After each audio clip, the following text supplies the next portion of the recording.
하나님께서 아브라함에게 주신 언약이 있었습니다.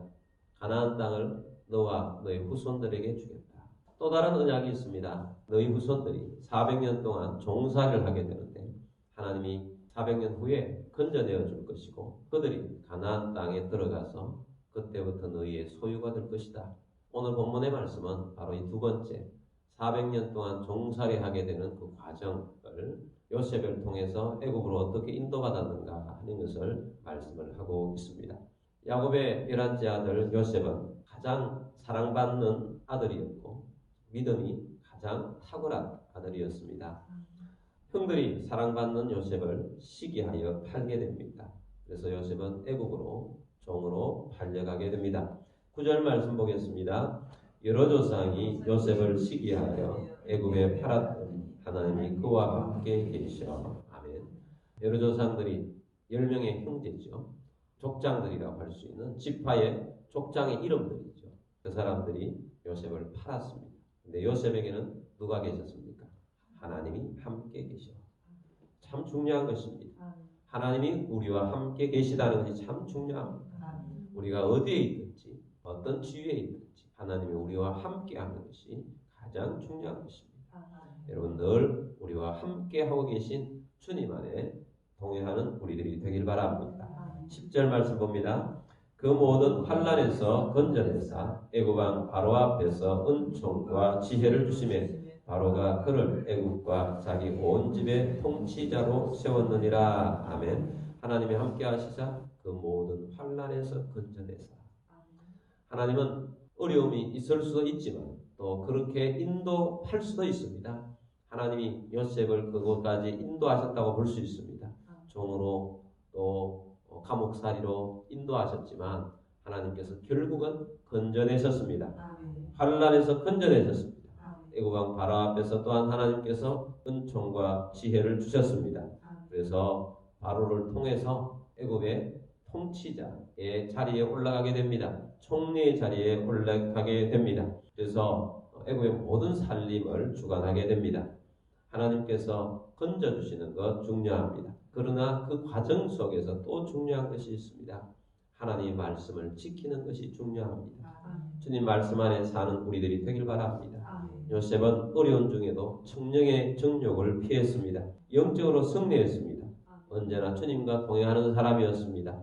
주님이 우리와 동행하는 놀라운 은혜는 바로 죄를 멀리하는 성결의 삶을 사는 가운데 주님이 우리와 함께 하십니다.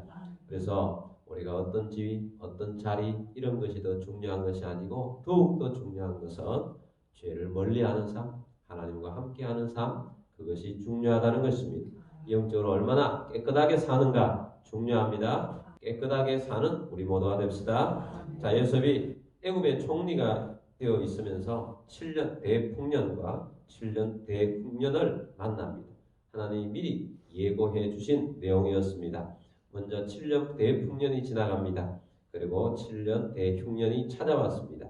풍년 때 미리 잘 준비했습니다.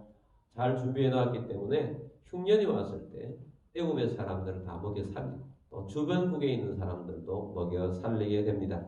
우리가 요셉을 통해서 알 수 있는 것은 요셉은 맞을 때에도 주변에 높은 사람들을 다 먹여 살려요. 도움을 줘요. 요셉은 힘들고 어려울 때 그때 얼마나 어렵고 힘들었습니까?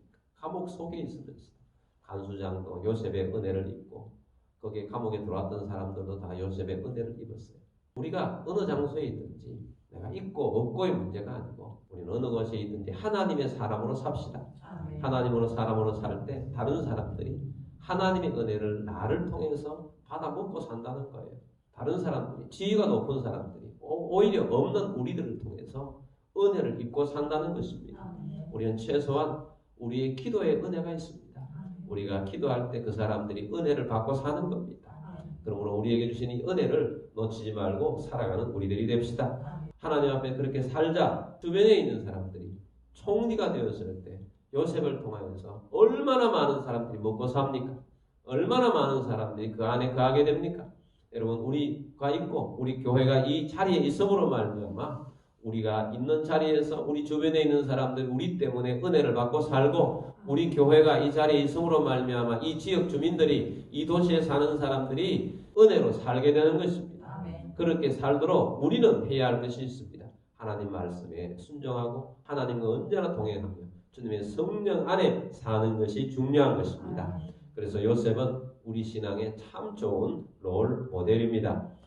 근데 대흉년 때에 먹을 음식이 없었던 요셉의 형들이 음식을 구하러 애굽에 왔다가 요셉을 만나게 됩니다. 우여곡절을 겪게 됩니다. 그러나 모두가 다 요셉과 관계를 회복하게 됩니다. 모두가 다 애굽으로 오게 됩니다. 이주하게 되었죠. 야곱도 이주하게 되었습니다. 근데 야곱은 애굽에서 죽게 되었습니다. 그러나 야곱은 애굽에서 묻히지 않습니다. 15절, 16절 말씀 보겠습니다. 야곱이 애굽으로 내려가 자기와 우리 조상들이 거기서 죽고 세겜으로 옮겨져 아브라함이 세겜 하몰의 자손에게서 은으로 값주고 산 무덤에 장사되니라. 아멘.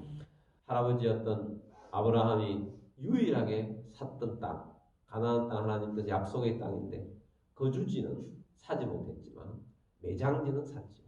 그 바로 매장지에 야곱이 묻히게 됩니다. 하나님 주시겠다고 약속한 가나안 땅을 애굽에서 잊지 않은 것입니다. 여러분, 우리가 하나님이 주신 꿈, 비전, 언약을 잊지 맙시다. 가나안 땅은 하나님께서 아브라함에게 주셨고 이삭에게 주셨고 야곱에게 주셨고 말씀으로 주셨습니다.